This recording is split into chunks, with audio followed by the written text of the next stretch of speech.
আজকের পর থেকে আপনার মোবাইল ফোনের ক্যামেরাটিকে ডিএসএলআর ক্যামেরা বানিয়ে ফেলতে পারবেন। দেখুন আমার এই ছবিটি মোবাইল ফোনের ক্যামেরা দিয়ে তোলা হয়েছে, নর্মাল একটি ছবি, তাই না? পিছনের ব্যাকগ্রাউন্ডটি ঝাপসা নয়, নর্মাল একটি ছবি। এই ছবিটি আমি এমনভাবে এডিট করেছি যার ফলে ছবিটি পুরোপুরি ডিএসএলআর ক্যামেরার মতো লাগছে। কেউ দেখেও বুঝতে পারবে না, ধরতেও পারবে না। সবাই মনে করবে যে এই ছবিটি লক্ষ টাকা দামের ক্যামেরা দিয়ে তোলা হয়েছে। অনেক সময় দেখবেন যে আমরা অন্যান্য অ্যাপসের মাধ্যমে যখন ছবির ব্যাকগ্রাউন্ড ব্লার করতে যাই তখন কিন্তু চুল কেটে যায়, কিন্তু আমি যে এডিটটি করেছি এই ছবির মধ্যে, যার ফলে চুল কিন্তু কাটিনি, পুরোপুরি ডিএসএলআর ক্যামেরার মতো লাগছে। কেউ বুঝতেও পারবে না, ধরতেও পারবে না, কখনোই ধরতেও পারবে না। এমন এডিট যদি আপনি করতে চান তাহলে এই কাজটি শিখে রাখুন, তাহলে আপনার মোবাইল ফোন দিয়ে তোলা যে কোনো ছবিকে আপনি এরকম ডিএসএলআর করতে পারবেন, কেউ বুঝতেও পারবে না। মানে আমি দেখেই অবাক হয়ে গিয়েছি যেই কাজটি মোবাইল ফোন দিয়ে কিভাবে করা সম্ভব। এই কাজটি কিভাবে করবেন চলুন শিখিয়ে দিই, এবং এরকম ইম্পর্টেন্ট ভিডিও পেতে অবশ্যই সাবস্ক্রাইব করবেন, ফলো করবেন।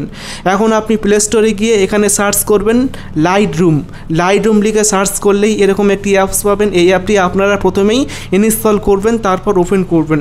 এখন আমি অ্যাপটি ওপেন করে নিচ্ছি। ওপেন করার পর এই অ্যাপটির মধ্যে আপনাকে ইমেল দিয়ে কিন্তু লগ ইন করতে হবে। আমি কিন্তু লগ ইন করে ফেলেছি আগে থেকেই। লগ ইন করার পর নিচে গ্যালারি অপশন পাবেন, এখানে ক্লিক করবেন। তারপর উপরে ফটোস অন ডিভাইস এখানে ক্লিক করবেন। তারপর যে ছবিটি আপনি মানে পিছনের ব্যাকগ্রাউন্ড ব্লার করতে চান সেই ছবিটি সিলেক্ট করবেন। তো সিলেক্ট করার পর দেখবেন যে নিচে একটা অপশন পাবেন এডিট বলে, এই এডিট অপশানে আপনাকে ক্লিক করতে হবে। তারপর দেখবেন যে একটি অপশান পাবেন ব্লার, এই ব্লার অপশানে আপনাকে আসতে হবে। ব্লার অপশানে আসার পরে এখন আপনি ব্লার অ্যামাউন্ট এই অপশানটা একটু বাড়িয়ে দিবেন। বাড়ানোর পর দেখবেন যে আপনার ছবির পিছনে যে ব্যাকগ্রাউন্ড রয়েছে সেই ব্যাকগ্রাউন্ডটি পুরোপুরি ডিএসএলআর ক্যামেরার মতো ঝাপসা হয়ে যাবে। এখানে কয়েক সেকেন্ড সময় লাগবে, ঠিক আছে?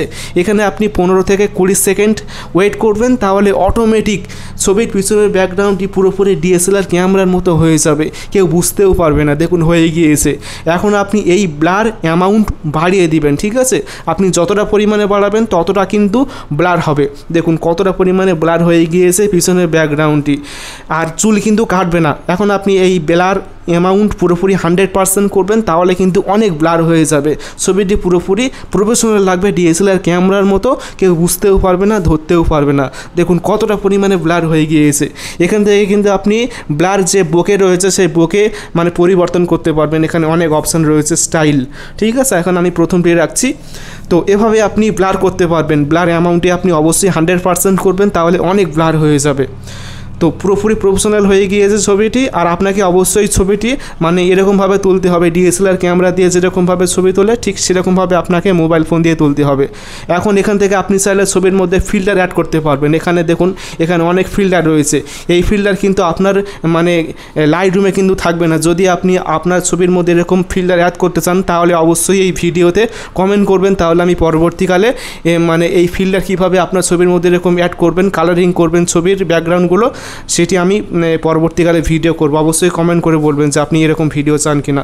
তারপর শেয়ার অপশানে ক্লিক করে এক্সপোর্ট অ্যাজে ক্লিক করে টিক মার্ক করবেন, তাহলে ছবিটি ফোনের গ্যালারিতে সেভ হয়ে যাবে। দেখুন সেভ হয়ে যাচ্ছে। এভাবে আপনি ছবি এডিট করতে পারবেন ডিএসএলআর ক্যামেরার মতো। আশা করি ভিডিওটি ভালো লেগেছে। ভিডিওটি ভালো লাগলে অবশ্যই ভিডিওটি বন্ধুকে শেয়ার করবেন, তারপর ভিডিওতে অবশ্যই একটা লাইক করবেন, এবং সকলে ভালো থাকবেন, সুস্থ থাকবেন। Thank you.